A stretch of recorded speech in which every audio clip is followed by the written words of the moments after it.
Hello and welcome to another episode of Pittsburgh Sports Memories podcast, the podcast where we delve back in time into different sports topics.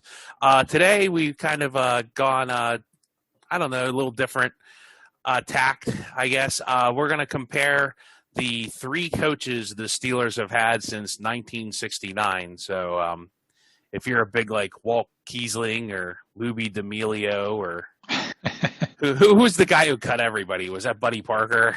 Buddy Parker, yeah. Yeah, if you're any of the, I'm sorry, they're just not going to be in this conversation. I think I have Buddy Parker just for comparison, these three guys to him. But yeah, nobody else really. Sorry, those guys didn't have any success at all. So we're just going to compare, obviously, Chuck Noll, Bill Cowher, and Mike Tomlin. And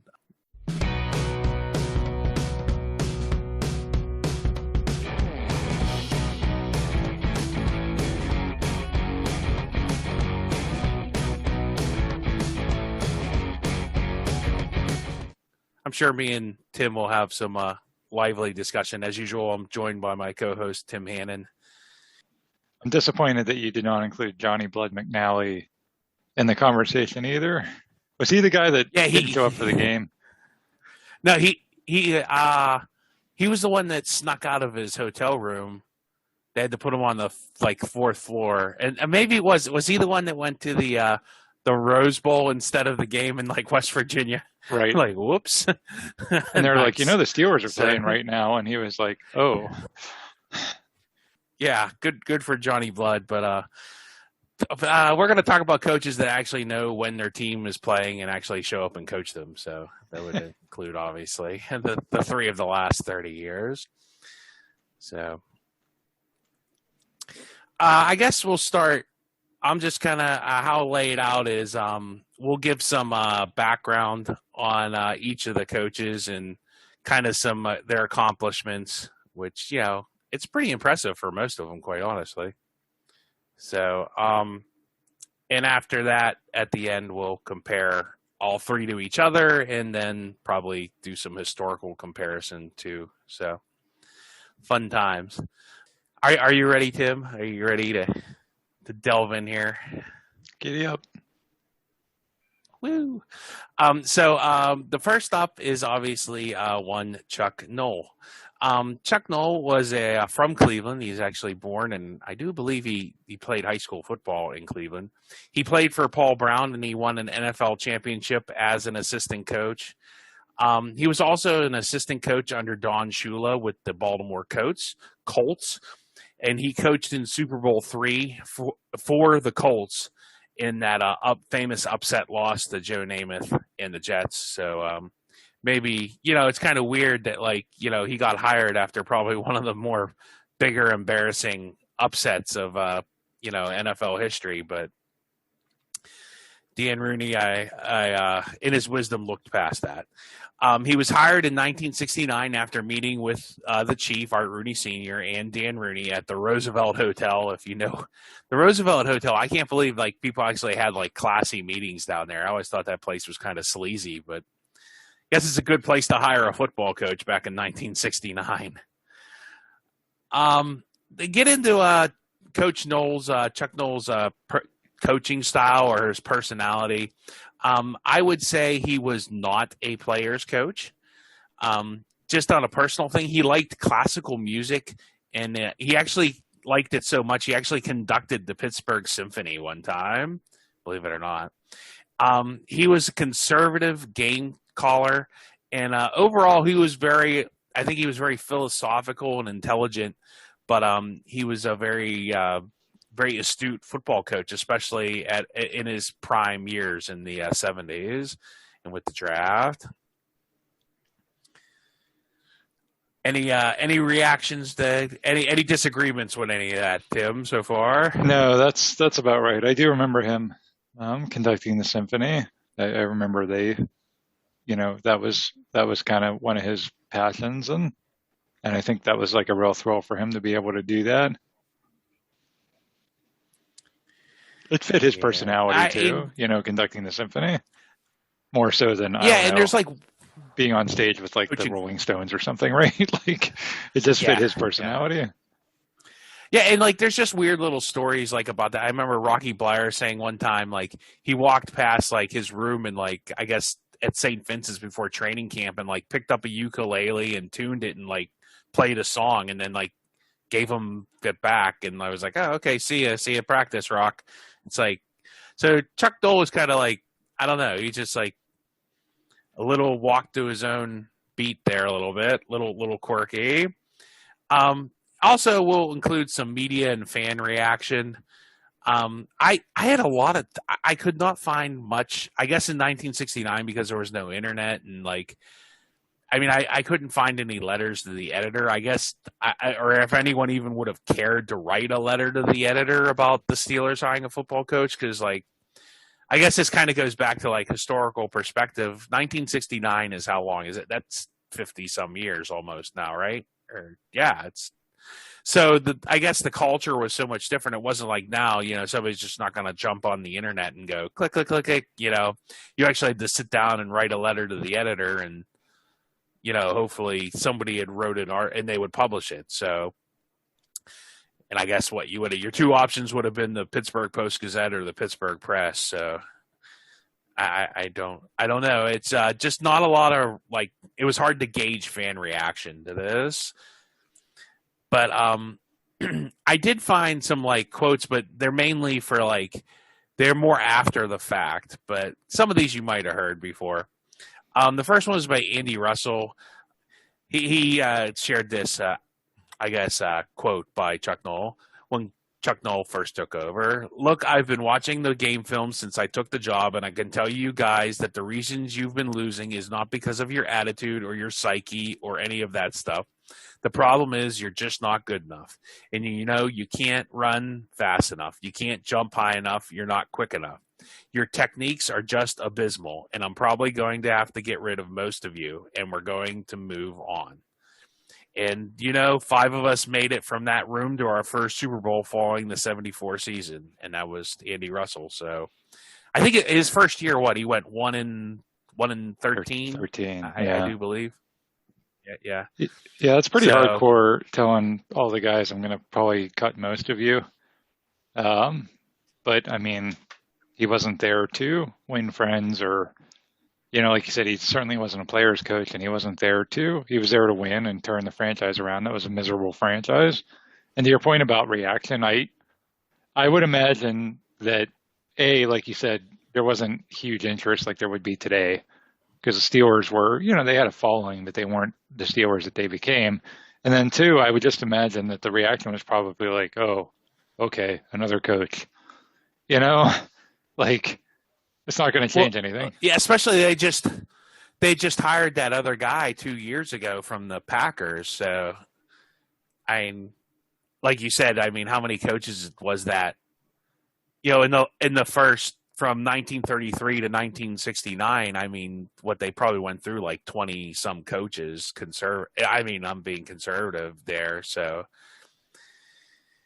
he's building you can tell like from this quote, his idea from the beginning was to build a franchise and he realized he basically had to start from the ground up, So, another person that reacted, and he shows up a couple times throughout this. He's going to show up in this podcast and he's good for a quote, and he'll definitely stir some conversation here.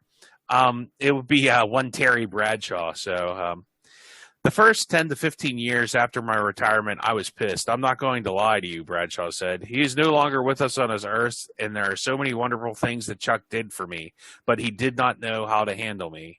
That was Terry Bradshaw and his relationship with Chuck Noll. So, for some reason, Terry Bradshaw really never got along with Chuck Noll. I don't know. Like I was thinking about this earlier, like I don't know what Terry Bradshaw expected out of that relationship, but we'll kind of contrast that to here's what Tony Dungy said about him. So it kind of like gives a nice contrast to Terry Bradshaw's feeling about Chuck Noll. The first meeting we ever had, I was a rookie and I had my notebook out. They had won 2 Super Bowls already, so I'm expecting Chuck to tell us what we need to do to make the team. Instead, he says, gentlemen, welcome to the NFL. You are now being paid to play football is your profession, but I can tell you it is not your life. You can't let it be. Part of my job is helping you to find your life's work. And that is the kind of thing that stuck with me about Chuck. And that was, so I don't know, maybe Coach Noll as he went kind of evolved, because that's so different than what Andy Russell said, but I guess that's the difference. For when he got there wasn't a culture of winning and nothing had been established. Now they're 2 Super Bowls in and won all these games and, kind of established it. So it's definitely, he kind of obviously, he obviously adjusted his kind of management of the team at that point, I would say. So we'll start with the negatives about Chuck Noll. The 1-13 rookie season that I mentioned, the whole decade of the 1980s. It wasn't good for Miami Vice and Eddie Murphy, but Chuck Noll not so much. Drafting Gabe Rivera over Dan Marino. I put the Franco Who comment. That was kind of uncalled for. I always thought that was, you could have just said, I wish Franco the best in Seattle. We just, it was time for us to move on. We're going to move on with Walter Abercrombie. I'm sure he's going to make the Hall of Fame next, whoever the running back was at the time. His relationship with Terry Bradshaw, but I don't know. I don't know. Like I said, I don't know what Terry Bradshaw wanted out of that relationship. And another thing was Noll could never find another Terry Bradshaw. He could never really replace Terry Bradshaw. But, I mean, I'm sure, Bill Belichick's going to find out how easy it is to replace Tom Brady here and in the next couple of years. So also what happened is as it got into the 90s, the late 80s and 90s, he wasn't able to relate to the newer generation of players. Like I picked Tim Worley or Eric Green. He didn't seem to be able to relate to those guys anymore. He didn't want to be he liked to build through the draft, so he didn't want to adapt to free agency. And he did lose 3 AFC championship games. So now on to the positives. Noll's win total ranks him 8th all-time behind coaches like Tom Landry, Andy Reid, Marty Schottenheimer, and Bill Belichick, Curly Lambeau. He's just ahead of Dan Reeves by 3 wins. And it's hard to believe that, Marty Schottenheimer has more wins than Chuck Noll. I mean, that's kind of boggled my mind. He built the Steelers through the draft, drafting mainly from the small African-American players from those small colleges that nobody was looking into. Chuck Noll never lost the Super Bowl. Won every Super Bowl. If you got there with Chuck Noll, you were winning it. The 1974 draft is probably one of the greatest achievements of all time. Him and it wasn't Dan, it was Dan's brother. They absolutely hit it out of the park. There's 3 Hall of Famers in one draft. Is just, I don't know if that'll ever happen again. He adjusted to the passing rule. The passing rule changes in 1978. I think we went over that in one of our other podcasts where Don Shula tried to kind of stick it to him, but Tony Dungy was that. He also famously yelled at Jerry Glanville after a game. So there's a link to that. Actually, we have that out. Let me play that.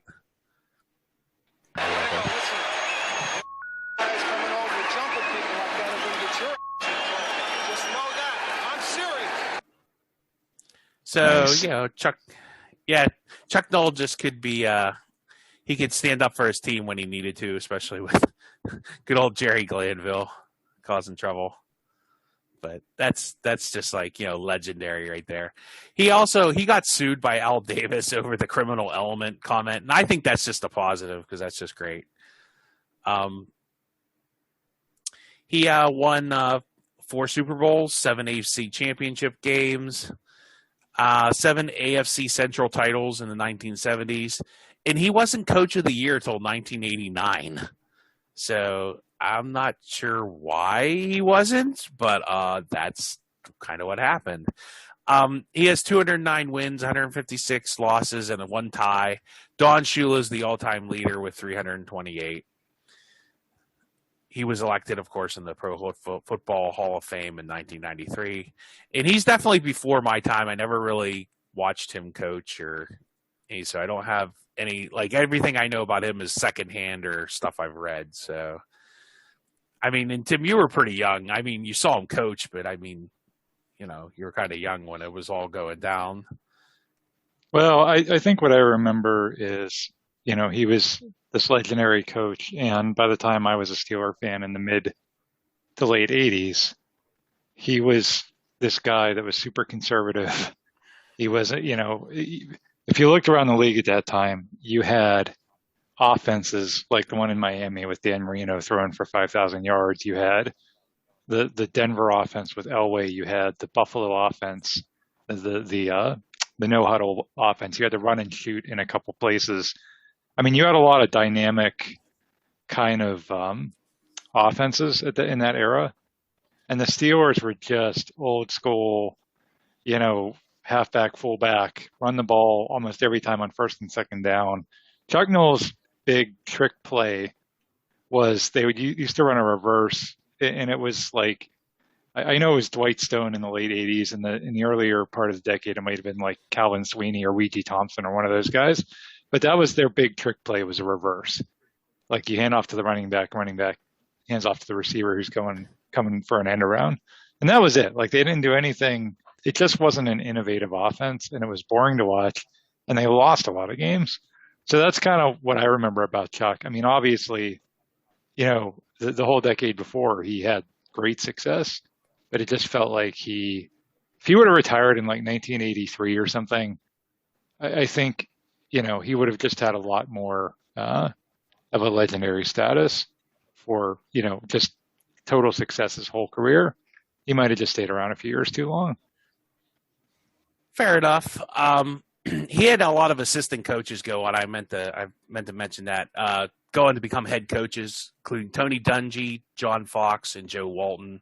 Joe Walton didn't have much success here, but he did create the Robert Morris football college team. So, but we're kind of set Chuck Noll's side there, and now we'll move on to Bill Cowher's kind of credentials. And Bill Cowher is from Pittsburgh. He grew up in Crafton. He went to NC State. He played for Philadelphia and Cleveland on special teams, and he actually coached for Marty Schottenheimer in Kansas City and Cleveland. Then when Chuck Noll retired that would have been 91, right? Yes, 91. He was hired over Dave Wannstedt. They were actually interviewing him and Dave Wannstedt, and I think there was a couple other people, but I think those are the two lead kind of guys. Bill Cowher has a 161 and 99 and one tie overall record. Hey, that's that game against Atlanta. I know the tie. I can remember that game. He has one Super Bowl win. That was Super Bowl 40. He has 2 wins and 4 losses in the AFC Championship game. And he was only the second coach behind Paul Brown to take his team to the playoffs in the first 6 years of coaching. His coaching style, he was definitely a player's coach.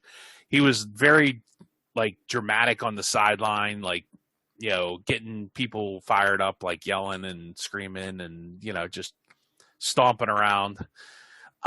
He liked trick plays, Tim was just talking about trick plays and how Chuck Noll did not like trick plays. Well, Bill Cowher loves trick plays, and he liked it so much he ran one in the Super Bowl 40 that actually locked it up on the wide receiver pass.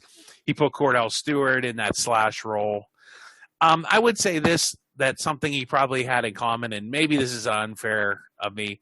He was conservative in the second half of games. And also, I always felt he favored his veteran players, especially later in his career. The whole Joey Porter over James Harrison, when I thought Harrison was a little better the last year or two, but Joey Porter wasn't bad. I just thought Harrison was just better, and they just didn't. But I'm not a coach, so moving on to the media and fan reaction. Bill Cowher, once again, there isn't a lot of letters to the editor or anything, although the Steelers were pretty famous, but once again, 1991, there wasn't an internet. Maybe somebody made some comments on the Prodigy message board or something on dial-up, but I couldn't access those. So Cowher, right from the get, but I did see his press conference. He sets the goal to win a Super Bowl that year. He said, we're going to win the Super Bowl. Our goal is to win the Super Bowl every year. and our goal is to put a fifth trophy in the case outside the hall. And so fans seem to really respond to that. They really like that kind of gusto, I guess.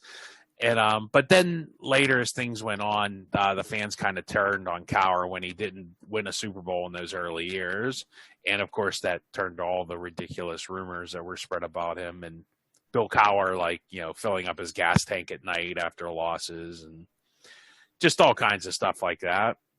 On to the negative about Bill Cowher. He had a poor playoff record, especially in the AFC Championship game. I mean, they really probably should have beat San Diego in '94. And losing to that Patriots team after Brady got hurt. Like, if Brady would have been healthy, I think I wouldn't fault them as much for that 2001 game. But like to Bledsoe, really, they should have won that championship game. I don't think they beat the Rams or the 49ers in those Super Bowls, but they should have at least gotten there. He did lose Super Bowl 30 because Neil O'Donnell just decided to throw to Larry Brown or for whatever reason. I said I thought he was too conservative sometimes.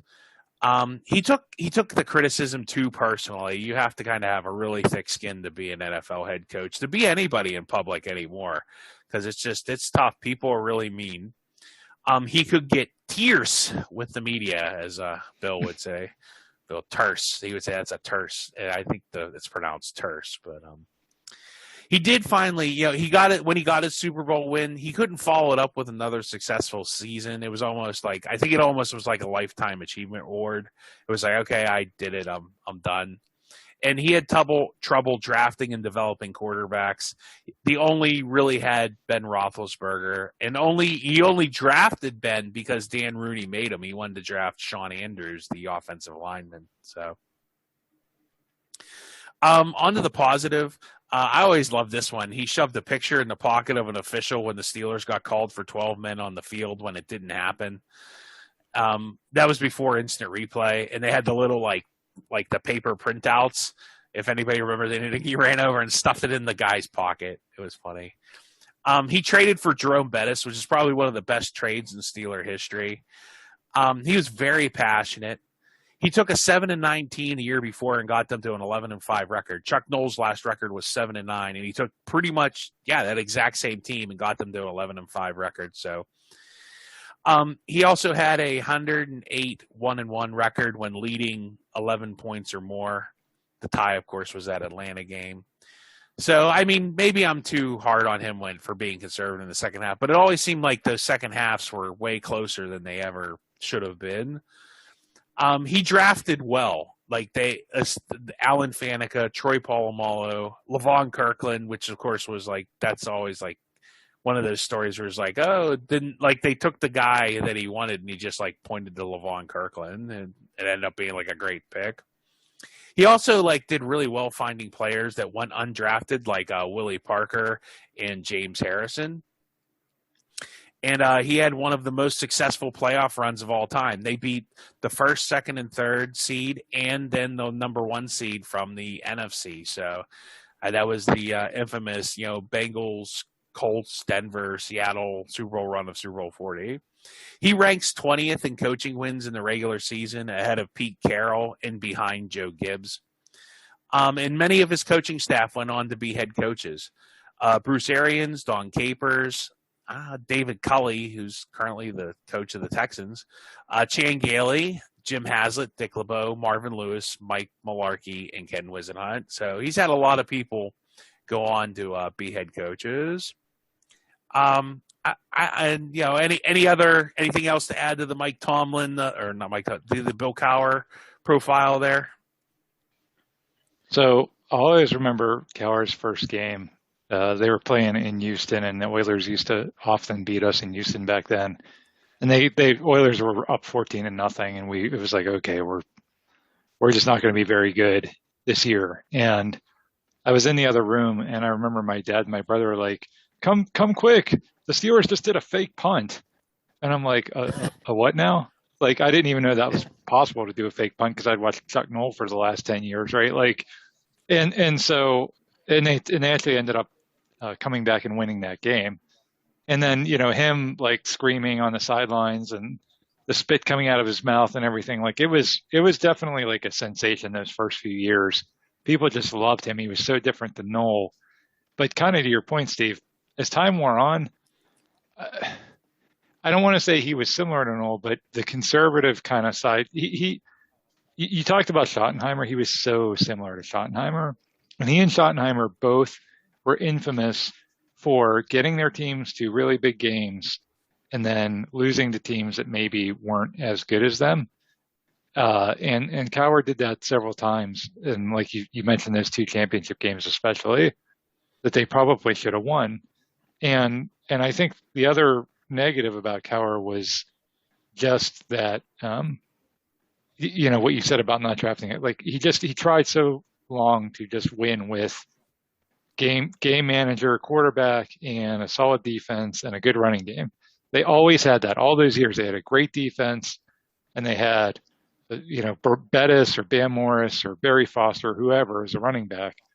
And then they usually had a quarterback. I mean, sans like the year that we had like Kent Graham, but they usually had a quarterback that could do, good enough. But then if you got down 10 points in a playoff game, like we did against Denver the one year, it was like you just didn't have a guy that could lead you back, like when you had Ben or when you had Terry Bradshaw. So I don't know. That all being said, he's a great coach. I mean, and I was so happy. I mean, obviously, I was so happy they won the Super Bowl because we're Steelers fans and we waited our whole lives for that.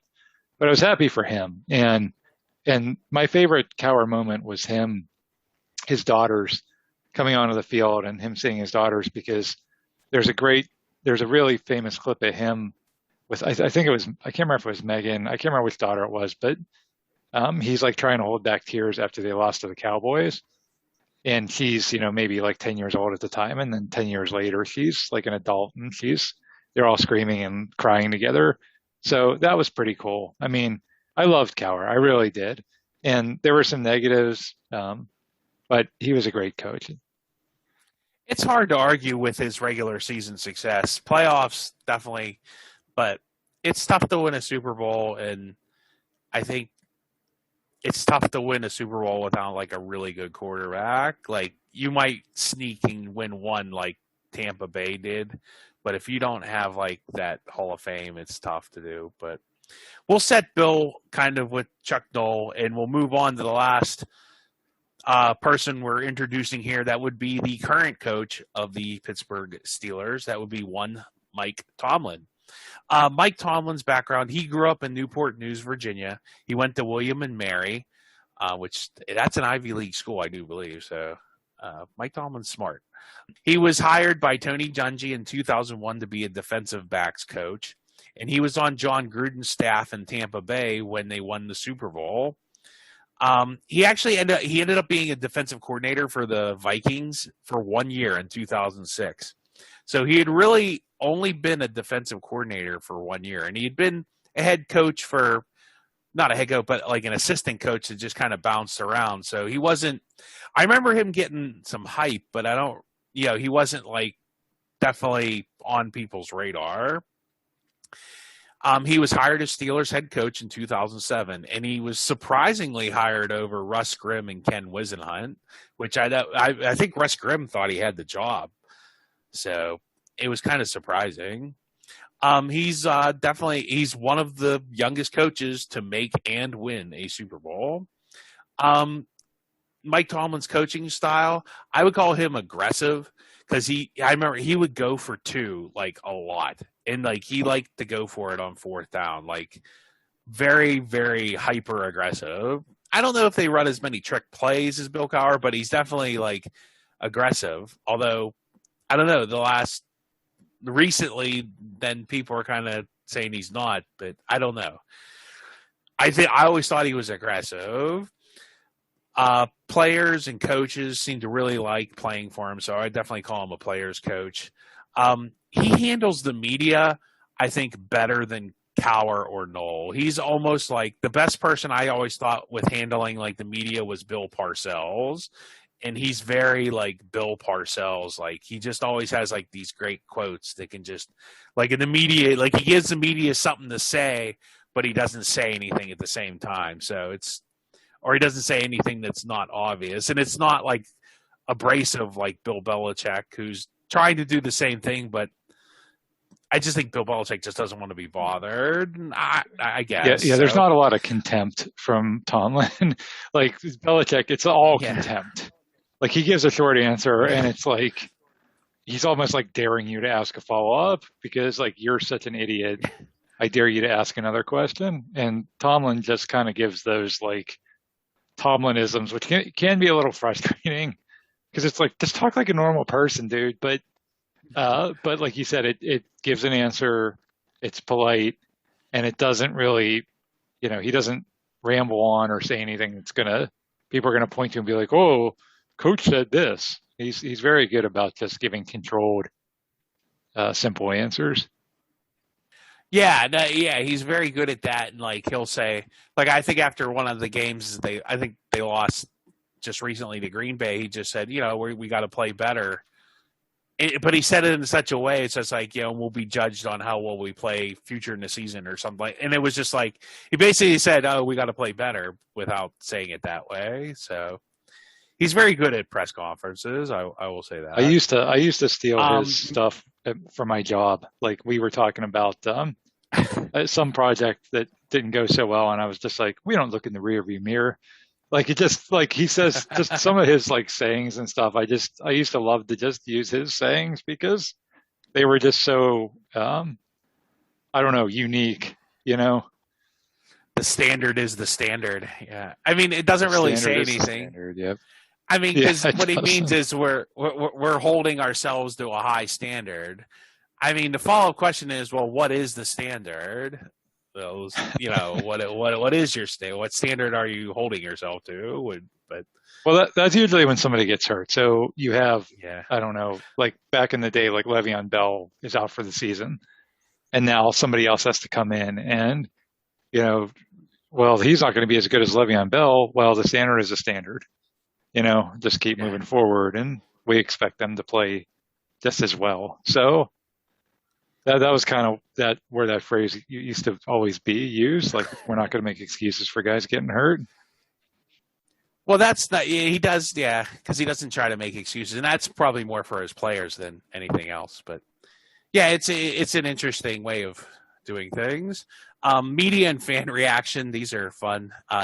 My thanks to Tim for sending them over from the old blog. Was this from the Post-Gazette Blog and Gold website? So now we're into 2007. The internet is in full effect, and we can go on there and slander people that we really don't know. So, what is this? Tomlin, the beginning of an era, the destruction of a franchise. I guess somebody said that. Almost as big as a mistake as cutting Johnny Unitas or not drafting Dan Marino. The Rooneys blew it in their frantic desire to adhere to the Rooney rule. Well, Super Bowls are out of the question. All Steeler stuff in the garbage. Not wasting my time following this waste of time. Ruin a good team because you are too cheap to pay. Okay. I think part of this was so. I think there's a couple factors here that a lot of people were upset when they made that hire. One was that what you said before. They had Russ Grimm and Ken Wisenhunt already on staff. I think Grimm was like the assistant head coach under Cowher, and Wisenhunt was the offensive coordinator, and they had won a Super Bowl 2 years earlier. Grimm especially was like very, he was an offensive lineman, a Hall of Fame offensive lineman for the Redskins, and he was very like big mustache, bring your lunch pal to work, kind of, blue collar guy. Right, the guy that Pittsburghers love. Two, I think, was the fact that Tomlin didn't have much experience. Like you said, he was at 1 year of a defensive coordinator, and I think a lot of people, even though the Steelers were 8-8 at the time, like everybody always forgets, they had a pretty bad season before he got hired. But I think a lot of people at the time were like, "Well, we just won a Super Bowl 18 months ago or whatever, so what are you doing hiring like a guy with no experience?" And then I think three, and I hesitate to say this because I think that in our culture today, we tend to blame everything on racism. And I think there's some things that are legit and some things that aren't. And I think we just overuse anything negative happens to a person of color, and it must be that everybody's a racist, and it's not always the case. But man, I just have to think that some people, at least there was some portion of the population in this case, that just weren't happy that we hired a black coach, and that are still not happy today that we have a black coach.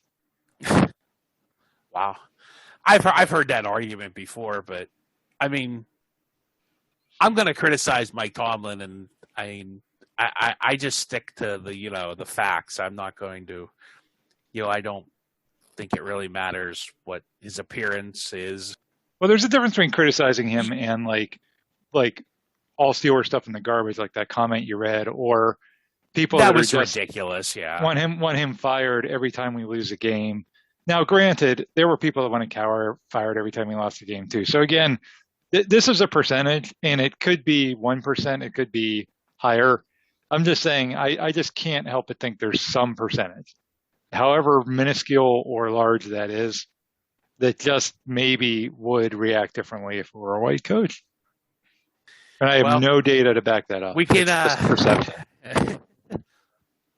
Well, do we want to hear from the immortal Terry Bradshaw? Who doesn't? Tim, I have a clip of this. Would you like me to play the clip, or would you rather me just read it? Do we want to have Terry play the for clip himself? Yeah, play the clip. Okay. Well, roll that video. Roll that beautiful bean footage. Terry, I think Mike Tomlin still needs to prove he's a great coach. Oh, I don't think he's a great coach at all. He's a nice coach, and to me, I've said this. I've said he's really a great cheerleader guy. I don't know what he does, but I don't think that he's a great coach at all. His name never even pops in my mind when we think about great coaches in the NFL. Now, Chris, the coach before him, Bill Cowher, did you think Bill was a great coach? I think Bill came in. Yeah, I think Bill was. I think Bill came in and took over a team that had been struggling. And when you take over for Chuck, and even the Steelers had some good years, really good years, and then they kind of, by their standards, kind of mellowed out. And at Chuck's end of Chuck's career, in comes Cowher. Cowher kind of gave him that boost to get him back up and win a Super Bowl. So Cowher, I have more identity with Cowher than I do Tomlin. I know Cowher when he came over from Kansas City as a defensive coordinator, I believe, down there. Yeah. And his teams were tough. Tomlin came in from Minnesota, and I didn't know anything about him. So maybe it's unfair for me to make the comparison. I don't think it's unfair. I happen to agree with Terry. Well, I wasn't done. I posed him a question, then I'm going to finish it. I believe Mike Tomlin is a very good football coach. Now, I believe that their defense hasn't played well under his tenure because they spent all the money on the offensive side. So I think that's had a major reflection on how the team has played. All right. We can just – I don't want to listen to Chris. I mean, nothing against Chris Carter, but whatever. Well, and it's funny. That was in 2016, which is a year that we made the AFC Championship game. So, I mean, Bradshaw, honestly, I don't – I mean, to me, I like Terry Bradshaw, but his opinions mean so little to me because he flips back and forth on things 100 times. He flips back and forth on whether he likes Pittsburgh, doesn't like Pittsburgh, likes the fans, hates the fans. The whole thing with Chuck Noll, he's very almost schizophrenic in the way he talks about things. So whatever. I mean, that's a lame opinion. And he's sitting there like his reason for his whole logic for that seemed to be, I knew who Cowher was when the Steelers hired him, but I didn't know who Tomlin was. So what? Well, I don't know what to make of Terry's comments there sometimes, or Terry Bradshaw's comments. I don't know. Like, here, I'll go with my negatives. Let me go with my negatives. Like, I've done negatives, whatever. We'll do Mike Tomlin's negatives, and these are, in my opinion, just like they were with Chuck Noll and Bill Cowher. And feel free to write angry letters to the editor or wherever. Respond on Twitter. Or yeah. So, he was. I thought. He's become, I think not at first, I think he's become too friendly with his players sometimes. And I think this is a reaction because I think the first year he came in, he correctly understood that he needed to come in and be like, tough guy Tomlin, like crack the whip on this veteran team, because he had a veteran team, like you said, that was 2 years separated from the Super Bowl. So he came in and he practiced them hard, was really strict, and he ran them down. But I think he had to do that to get, because like if he comes in there and he's buddy, they're not going to respect him. And I think he did that to kind of get their respect, because he had never been a head coach before, So then after that, he kind of backed off and gave guys rest periods and stuff, so he doesn't wear down his veterans.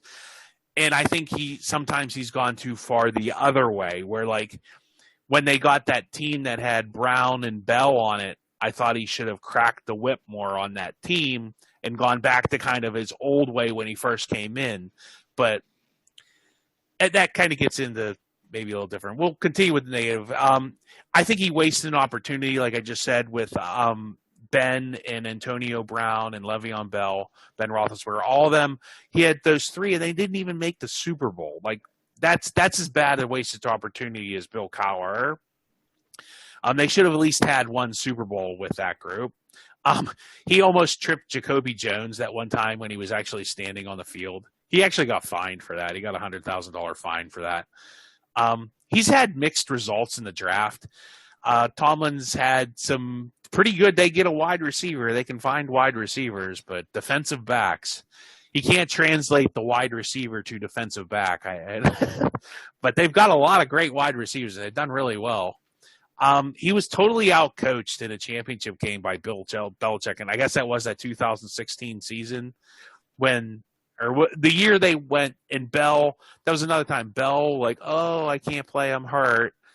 So Bell can't play. And then they play zone defense against Brady. I mean, maybe they didn't have the people that year, but it was just like, and that was that, who was that lacrosse player who like had like 10 catches and a bunch of touchdowns? Was that Hogan? Oh, yeah. Chris Hogan? Yeah, he killed us in that game. And then they lost to Blake Bortles in Jacksonville in the playoff. Come on, that was another one. That was pretty bad. Those are the two games that really stick out to me with Tomlin. Enough with the negatives. Let's do the positives. He has 7 AFC North titles. He has 154 wins already, 87-1. What is the one tie? Did they tie Cleveland once or something? It was the opening game of the season. It was at Cleveland. I want to say 2018, but don't quote me on that. But I remember because our record was 0-1 when we played our second game.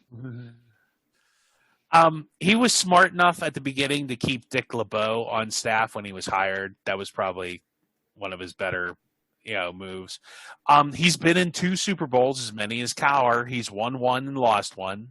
He's never had a losing season.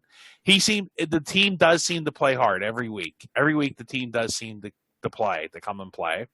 But once again, that postseason, that 8-8 postseason record, and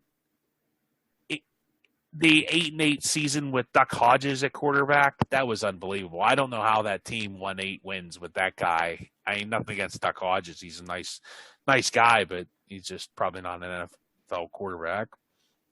He traded for Minka Fitzpatrick, him and Colbert. So pretty good things there. So Tomlin's definitely, I think more of him than Terry Bradshaw does. I think he's got to be one of the top 5, top 10 coaches in the league currently, right? I mean, so that's the background. So we got our Knolls, our Cowhers, and Tomlins.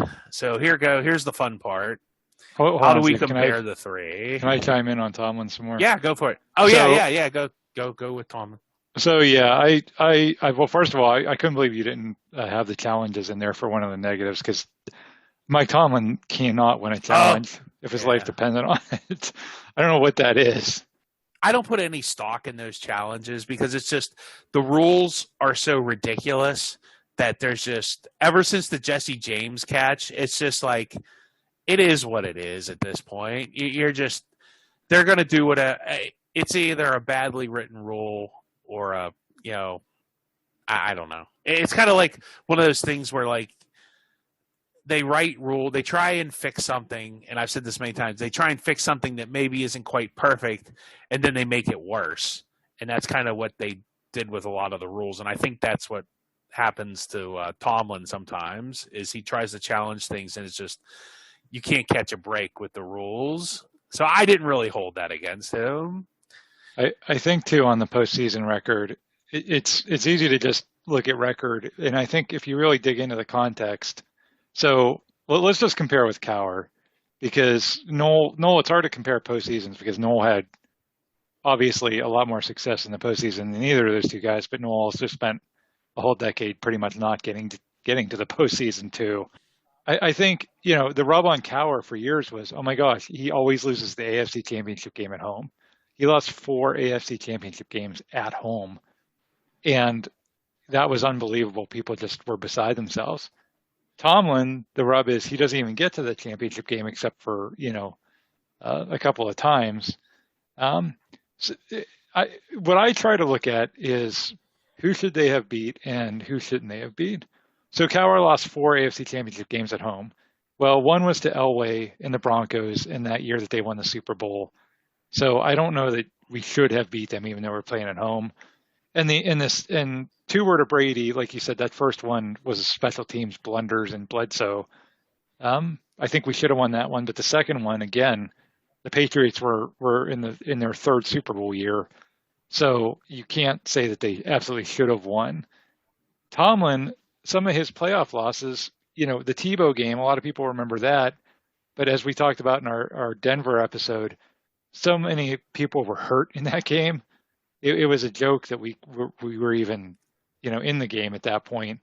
The Ravens in 2014, the Broncos in 2015, those were 2 other games where, that Ravens playoff game, we had to sign a running back off the street and start him.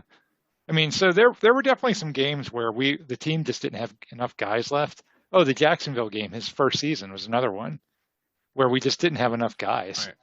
Right. Now, that being said, the Blake Bortles game you mentioned, the Cleveland game in 2020. I mean, there's some definite playoff games that they should have.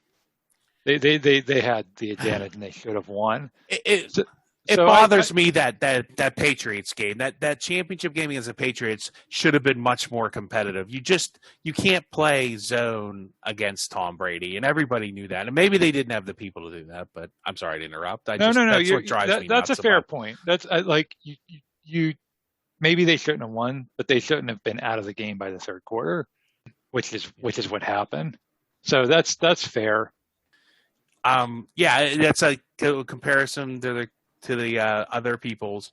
I would say Noll has the most Super Bowls. Cowher had the most impressive Super Bowl run. Tomlin has definitely had the most consistent regular season success, and he has a Super Bowl win. We're comparing kind of their wins. The regular season, historic wins, like I would call that, like historic wins. I think like Cowher's win is the one over the Colts in 2000 Super Bowl 40 run, and then I would say for Chuck Noll was the Super Bowls against the Cowboys, probably. Who built the team the best? I think Chuck Noll, hands down. He basically started from scratch. I mean, and set everything up.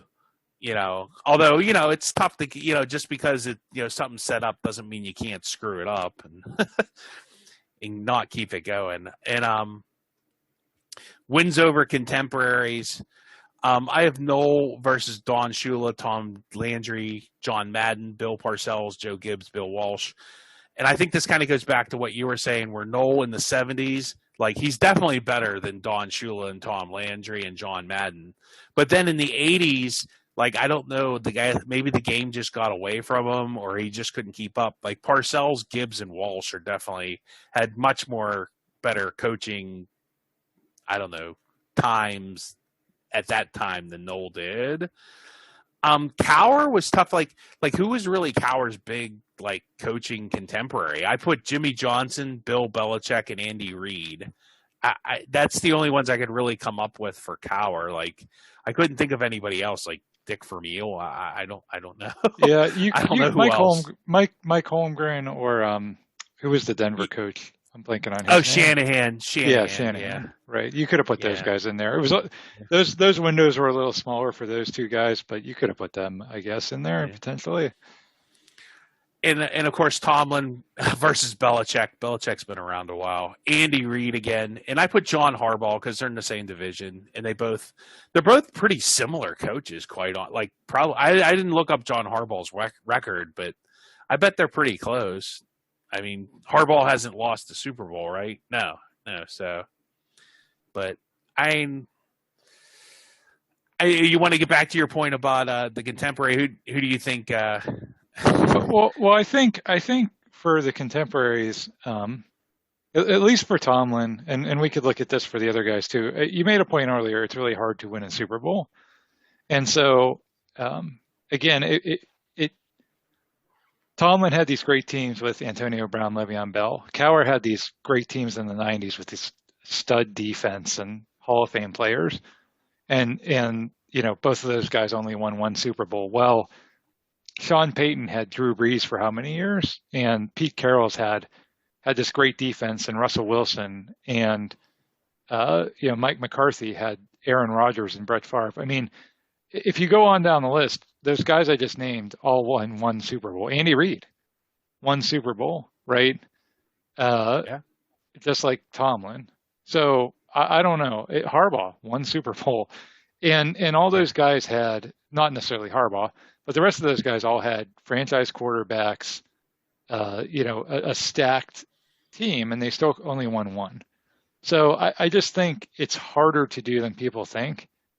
And it's just, if and then you could say the same thing for Cowher, because again, if you look at the 90s, some of those guys we named, I mean, Shanahan won two, but Mike Holmgren with Brett Favre and that team only won one. George Seifert with Steve Young and whoever was after George Seifert, they only won one.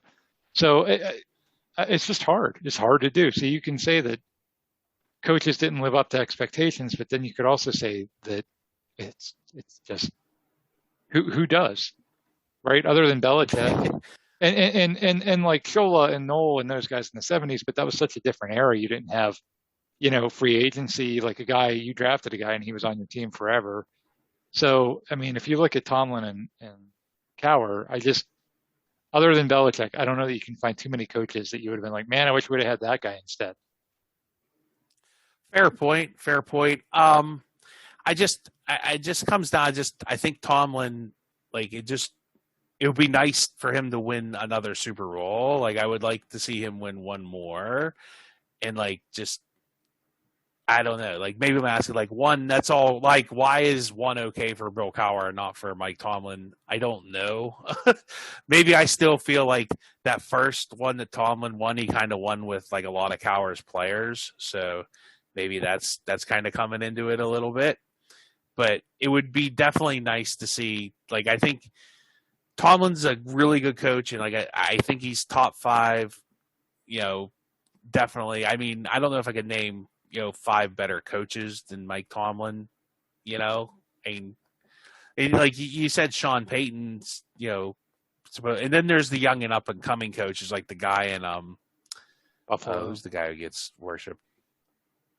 Well, him, but there's the guy in the Rams guy, Sean McVay, yeah, who's also 0-1 so in Super Bowls. I mean. Tomlin and Cowher, and hasn't exactly had a franchise quarterback either. Jared Goff. Fair. I mean, as of the time of this recording, we're recording this in 2021. At the end of this current season, Tomlin and Cowher will both have been the coach of the Steelers for 15 years. Tomlin, unless the Steelers really go into the tank here, is going to pass. He's going to finish the season with more wins than Cowher by a handful. And both will be 1-1 in Super Bowls at the 15-year mark. Now, Cowher retired after the 15-year mark. I think Tomlin, to your point, Steve, it's going to be very interesting what happens from here, because you're going to lose your franchise quarterback to retirement that Tomlin had this entire time. And can he rebuild? Can he restack? Can he get back to that Super Bowl? Can he even still field a competitive team going forward? I think his legacy is still to be written. And I think it does for Cowher, it was like years and years of disappointment. And then at the very end, he finally won, and that kind of erased a lot of things, which helps. Yeah. I mean, John Elway. I mean, look at John Elway. He lost 3 Super Bowls. He was just a guy that always lost the big game, and then he wins one at the end and 2 at the end, and then it just none of it matters, But if John Elway wins a Super Bowl in 1984 and then loses all the big games after that, maybe his legacy is different, right? So I don't know, but all I know is that those 2 guys are both at 15 seasons, and Cowher, and I don't think Tomlin's going anywhere anytime soon. So I think if we did this show in 5 or 10 years, I think then you're really going to be able to differentiate those 2 guys at least. Well, history is always being written, so a little more historical comparison. And another fun fact is Norv Turner has 144 wins. So, and I think I don't know if that's more than Tomlin. Is that more than Tomlin? No. Norv Turner has 144 wins. That's unreal. But Buddy Parker, who I said I would mention, he has 104 wins overall. So, but he only has 51 with the Steelers. So outside of like these 3, like the Steelers really didn't have much anything in the way of success and or coaching. Bill Belichick, like you said, like what if Bill Belichick, like after like being defensive coordinator of the Jets or something, just decides, that's it. I'm just going to be defensive coordinator and not a head coach again. I mean, what's his legacy? Like, oh, wow, he kind of coached in Cleveland for a little bit, or he retires after the Spygate stuff. So, but I mean, historically, when you compare these 3 coaches, Belichick obviously has 6 Super Bowl wins. He has 282 wins. He's 3rd all time now. Don Shula has 2 Super Bowl wins and the only undefeated season. And Don Shula is still the all-time coaching wins leader at 328. So Belichick has like a long way to go. That's 100 wins. That's quite a ways to go to catch up to Shula. Let's talk about Shula because Shula, you could compare Shula to Tomlin because very similar trajectory. Shula won those 2 Super Bowls in 72 and 73. I mean, that was his first. He was the coach of the Colts in 68. So, I mean, that was his first couple of years in Miami. And then he had a ton of success. The Dolphins were in the playoffs a ton in the 70s, 80s, 90s. But then he never won another Super Bowl after that. So, he spent the last literally 20 plus years of his career not winning a Super Bowl. And that might be Tomlin. He could be the new Don Shula.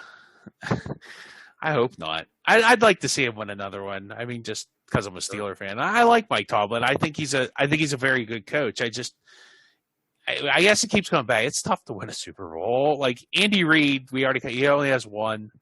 He's 6th all time in wins. Bill Walsh has 3 Super Bowls. I didn't look up his wins. The 2nd all time is Papa Bear, George Halas. He has 6 NFL championships, and Curly Lambeau has 6 NFL championships too. Whatever. There were like 4 teams back then. Well, you know how many championships Vince Lombardi has? He has 5. So, and that's 3 NFL and 2 Super Bowls. So, right. So you're not too big on Curly Lambeau or George Halas, but even Lombardi has 5. So I guess that's 1 more than Noll, but gets kind of into the comparison, like, how do you compare NFL championships with Super Bowls? So it's so hard to compare. Take that with a grain of salt. Lombardi, 3 of those, before they started playing the Super Bowl, there were something like 13 NFL teams, and then they merged with the AFL, and that's what created kind of the modern NFL. That's why so much of NFL history is post-merger. Anytime they cite records or stats, It's always post-merger.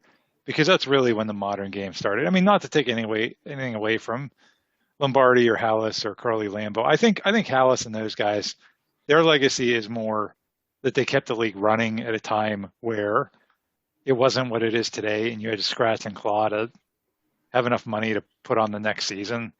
And if they never do that, then we don't have an NFL. So I think that's their more important legacy, personally. And I'm sure they were good coaches too. But again, it's impossible to compare. The 1929 Packers, who played 3 teams that folded by week 4, like it's just hard. I'm not discounting the impact that Bronco Nagurski had. I think didn't he play for the Bears in one of their probably. He did. So, I mean, Bronco Nagurski was just awesome, and George Halas knew how to use him in his T formation. Isn't that their little Bears song? And the T formation, bear down, Chicago Bears. I'll just take your. We'll post that in. Yeah, we'll post that in the link somewhere. The Chicago Bears fight song, but I all in all, like I don't know if you could go wrong with either of these three guys. Which one is the best out of all the three? Which one would you prefer? It's like picking between your kids here, but I don't know. I guess it's another hard comparison because Noll was probably built it from the ground up. He literally started.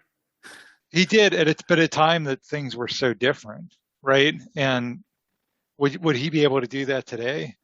And then Cowher, I mean, he came in. It was such a refreshing change when he came in. Tomlin's just kind of like slow and steady wins the race kind of a guy. You're right. I think it's really hard to, like, if you had to start a team, if you had an expansion team today and you could take one of these three guys in your prime, who would you take? Is that kind of what you're asking?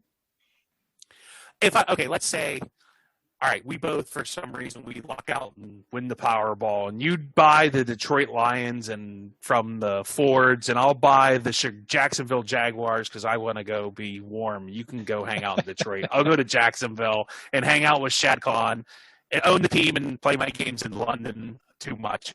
So I own the Jacksonville Jaguars. You own the Detroit Lions.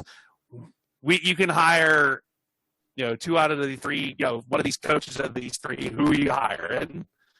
Now, and we're getting them in their in their prime. He knows they know how to do it. They're willing to deal with free agency.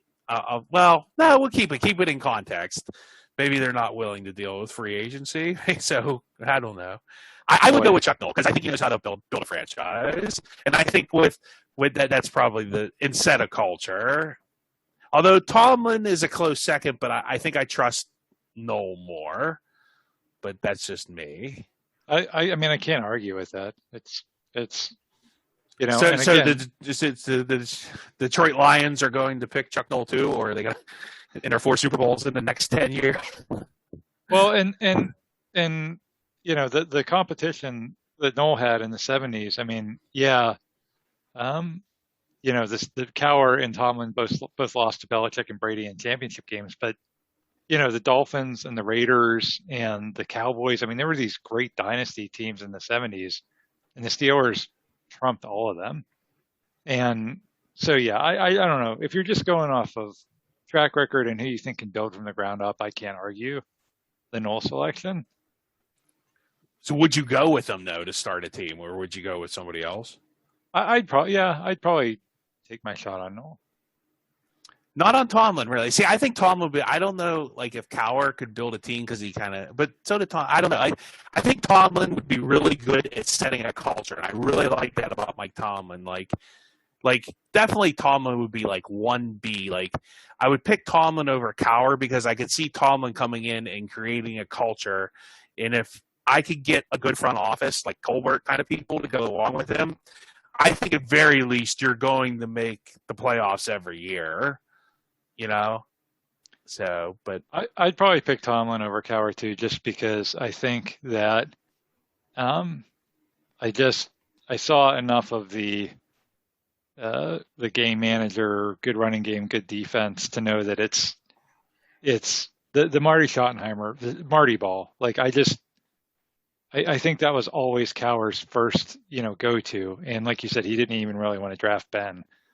And I don't know that can, especially today, I don't think that can win anymore. I mean, like you said, there's exceptions. Yeah. For sure. Like Tampa Bay when they had, Brad Johnson and all that. But boy, it's a quarterback's league now. So I just, now granted, again, it's easy to say that for Tomlin because he already had Ben. So can Tomlin replace Ben? I think, again, it would be interesting to have this conversation in 5 or 10 years. Maybe we'll revisit it then. But There you go. Well, yeah. Thanks. Follow us on Twitter at Pittsburgh Sports Memories. Yeah, if you want to, tell me how I was wrong, how really Buddy Parker is really the greatest Steelers head coach of all time, feel free to chime in. Thank you, and we'll catch you next time.